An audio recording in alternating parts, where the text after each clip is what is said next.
देखिए बच्चों, आपके सामने है क्लास 10th के मैथ के 11वें लेसन का एक और इम्पोर्टेंट क्वेश्चन। बच्चों, क्वेश्चन में दिया गया है कि चित्र में दो समकेंद्री वृत्तों जिनका केंद्र O है, ठीक है, और त्रिज्याएं 7 सेंटीमीटर तथा 3.5 सेंटीमीटर हैं, के चाप PQ तथा AB हैं। देखिए, 7 सेंटीमीटर त्रिज्या का जो चाप है वो है PQ, और 3.5 सेंटीमीटर त्रिज्या लेकर जो चाप बनाया गया है वो है AB, चाप AB, ठीक है। यदि कोण पीओक्यू का मान दिया गया है 30 डिग्री, तो छायांकित भाग का क्षेत्रफल ज्ञात कीजिए। बच्चों, ये थीटा का मान है, ठीक है। आपको छायांकित भाग का क्षेत्रफल निकालना है, तो यहां लिखेंगे छायांकित भाग का क्षेत्रफल। छायांकित भाग का क्षेत्रफल कैसे मिलेगा आपको? बच्चों, आप बड़े त्रिज्यखंड के क्षेत्रफल में से छोटे त्रिज्यखंड के क्षेत्रफल को माइनस कर देंगे तो ये आपका छायांकित भाग का क्षेत्रफल मिल जाएगा, ठीक है। आप बड़े त्रिज्यखंड का क्षेत्रफल निकाल लीजिए, उसमें से छोटे वाले त्रिज्यखंड के क्षेत्रफल को माइनस कर दीजिए, तो ये छायांकित भाग का क्षेत्रफल आपको मिल जाएगा। तो आप लिखेंगे छायांकित भाग का क्षेत्रफल बराबर बड़े त्रिज्यखंड का क्षेत्रफल। यहां लिखेंगे बड़े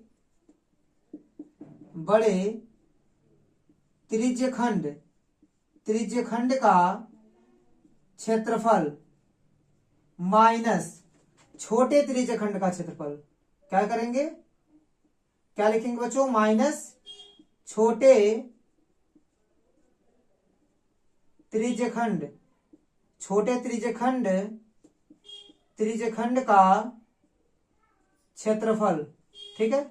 देखिए बच्चों, त्रिज्यखंड का क्षेत्रफल होता है थीटा बटे 360 पाई आर का स्क्वायर, ठीक है। अब ध्यान दीजिए बच्चों, जो बड़ा वाला त्रिज्यखंड है उसमें कोण कितना है? 30 डिग्री, तो थीटा का मान रखेंगे 30 डिग्री बटे 360, फिर ये हो गया पाई। आर का मान कितना होगा? बड़े त्रिज्यखंड की त्रिज्या कितनी है? देखिए 7 सेंटीमीटर, तो यहां रखेंगे 7 का स्क्वायर माइनस, फिर छोटे त्रिज्यखंड में कोण तो वही होगा, थीटा का मान 30 डिग्री, तो 30 बटे 360 पाई आर। आर मतलब त्रिज्या, छोटे त्रिज्यखंड की त्रिज्या कितनी है? 3.5 है, 3.5 का स्क्वायर, ठीक है। अब इसको सॉल्व कर दीजिए। ये देखिए 3 एकम 3 और 3 दूनी 6, 12 आएगा आपका। ए भी कटेगा तो आपको मिलेगा 1/12, ठीक है। तो यहां से 1/12 और पाई कॉमन कर लीजिए, तो क्या बचेगा? 1/12 पाई कॉमन, तो 7 का स्क्वायर बचेगा, माइनस 1/12 पाई कॉमन, तो 3.5 का स्क्वायर बचेगा, ठीक है। अब देखिए, ए हो गया 1/12, ए हो गया पाई, ठीक है। ए हो गया 7 का स्क्वायर माइनस 3.5 का मतलब होता है 7 का आधा, 3.5 का मतलब होता है 7/2, और यहाँ स्क्वायर लगा तो आप स्क्वायर लगा सकते हैं, ठीक है। अब देखिए, ए हो गया 1/12 और पाई का मान 22/7।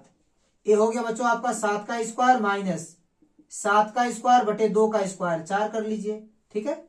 अब देखिए बच्चों, ये हो गया 1/12 गुणे 22/7, यहां से 7 का स्क्वायर कॉमन कर लीजिए, तो क्या बचेगा? यहाँ 1 बचेगा माइनस 7 का स्क्वायर कॉमन, तो 1/4 बचेगा। अब देखिए 7 कट जाएगा, एक पावर कट गई, ठीक है।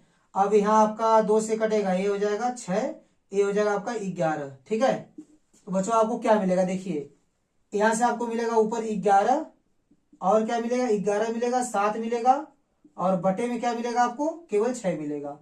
इसको आप सॉल्व कर लीजिए, 4 एकम 4, 4 में से एक जाएगा 3, तो आपको मिल जाएगा 3/4, ठीक है, 3/4 मिल जाएगा। 3 से काटिए इसको, 3 एकम 3, 3 दूनी 6, ठीक है। 11 सते 77, 77/4 दूनी 8, ठीक है, 77/8 सेंटीमीटर स्क्वायर, क्योंकि यह क्षेत्रफल है, ठीक है। तो 77/8 सेंटीमीटर स्क्वायर, यही आपका आंसर हो जाएगा। बच्चों, उम्मीद करता हूं कि क्वेश्चन आपको अच्छे से समझ में आया होगा। आप इसको मिटा देंगे, ठीक है, ये आपका सोल्यूशन है। अब देखिए बच्चों, आपके सामने दूसरा क्वेश्चन है।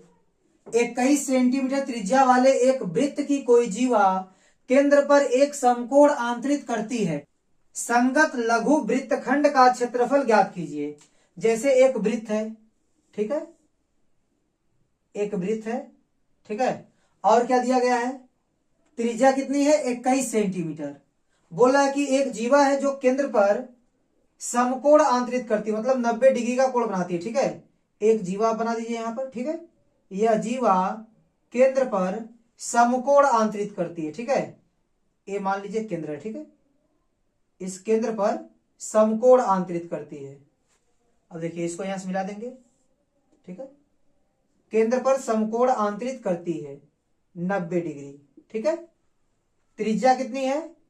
21 सेंटीमीटर, ठीक है। त्रिज्या है आपका 21 सेंटीमीटर। यह जो जीवा है नाम रख दीजिए इसका ए बी, केंद्र हो गया ओ, ठीक है। जीवा ए बी केंद्र पर समकोण आंतरित करती है, तो यह जो वृत्तखंड है इसका क्षेत्रफल क्या होगा, यही आपको ज्ञात करना है।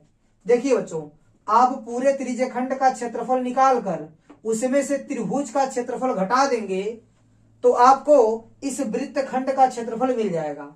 देखिए सबसे पहले आप त्रिभुज का क्षेत्रफल निकाल लीजिए। इसके लिए बच्चों आपको इस पर लंब खींचना होगा, ठीक है। आप इस पर लंब खींच दीजिए, ठीक है। यह पूरा का पूरा कोण आपका है 90 डिग्री, ठीक है। अब देखिए बच्चों, यह जो लंब है, ठीक है, यह त्रिभुज की ऊंचाई हो जाएगी, ठीक है। देखिए इन दोनों त्रिभुज में यह 90 डिग्री है और कर्ण बराबर है ए भुजा का मन, तो समकोण कर्ण भुजा से दोनों त्रिभुज सर्वांगसम भी हो जाएंगे। तो बच्चों सर्वांगसम हो जाएंगे तो इन दोनों की लंबाई बराबर होगी, मतलब जितनी लंबाई इसकी होगी उतनी लंबाई इसकी भी होगी, ठीक है। तो देखिए यहाँ इस बिंदु को आप कुछ मान सकते हैं, यम मान लीजिए, ठीक है। इस बिंदु को आप यम मान लीजिए, ठीक है। अब ध्यान दीजिएगा बच्चों, यह कोण भी बराबर हो जाएगा। अगर यह 90 डिग्री है तो यह 45 अंश हो जाएगा, ठीक है। यह भी 45 अंश और यह भी 45 अंश बराबर बढ़ जाएगा, ठीक है। अब ध्यान दीजिएगा बच्चों, आप इसका मान निकाल लीजिए और एम का मान निकाल लीजिए, मतलब ओएम और एम का मान निकाल लीजिए। तो इस त्रिभुज में ध्यान दीजिएगा साइन 45 अंश बराबर क्या होगा, साइन थीटा बराबर लंब बटे कर्ण, लंब का मान है एम, ठीक है, बटे कर्ण, कर्ण का मान है 21 और साइन 45 अंश का मान होता है 1 बटे करड़ी में 2, ठीक है। ए हो गया बराबर एम बटे 21। अब तिर्यक गुणा कर लेंगे, करड़ी में 2 एम बराबर कितना हो जाएगा 21 हो जाएगा और यहां से आप निकाल लेंगे एम का मान, एम बराबर 21 बटे करड़ी में 2 और एम का दुगना कर देंगे तो ए भी मिल जाएगा। तो ए भी आपको चाहिए तो आपको क्या करना है, एम का दुगना करना है, मतलब एम में 2 से गुणा कर देना है, 2 गुणे एम। देखिए बच्चों ए है 2 गुणे एम, एम का मान कितना है 21 बटे करड़ी में 2, करड़ी में 2 से 2 को काटेंगे तो करड़ी में 2 मिलेगा आपको, तो आपको यहाँ मिल जाएगा 21 करड़ी में 2। तो आधार का मान मिल गया 21 करड़ी में 2। अब देखिए अब यहाँ लगा दीजिए आप कास 45 डिग्री, तो कास थीटा बराबर होता है आधार बटे कर्ण, आधार कितना है ओएम, आधार बटे कर्ण, कर्ण कितना है 21 और कास 45 अंश का मान होता है 1 बटे करड़ी में 2, ओएम बटे 21। अब बच्चों आप तिर्यक गुणा कर लेंगे तो आपको मिल जाएगा करड़ी में 2 ओएम बराबर 21 और ओएम का मान मिल जाएगा 21 बटे करड़ी में 2, ठीक है। आपको यह मिल गया और ये आपको आधार मिल गया, ठीक है। आपको चाहिए वृत्तखंड का क्षेत्रफल, तो यहां लिखेंगे वृत्तखंड का क्षेत्रफल बराबर त्रिज्यखंड का क्षेत्रफल माइनस त्रिभुज का क्षेत्रफल। त्रिज्यखंड में से त्रिभुज को माइनस कर देंगे तो वृत्तखंड का क्षेत्रफल आपको मिल जाएगा। तो यहां लिखेंगे वृत्तखंड, वृत्तखंड का क्षेत्रफल बराबर त्रिज्यखंड का क्षेत्रफल बराबर त्रिज्यखंड का क्षेत्रफल और माइनस त्रिभुज ओ ए बी का क्षेत्रफल, ओ ए बी का क्षेत्रफल।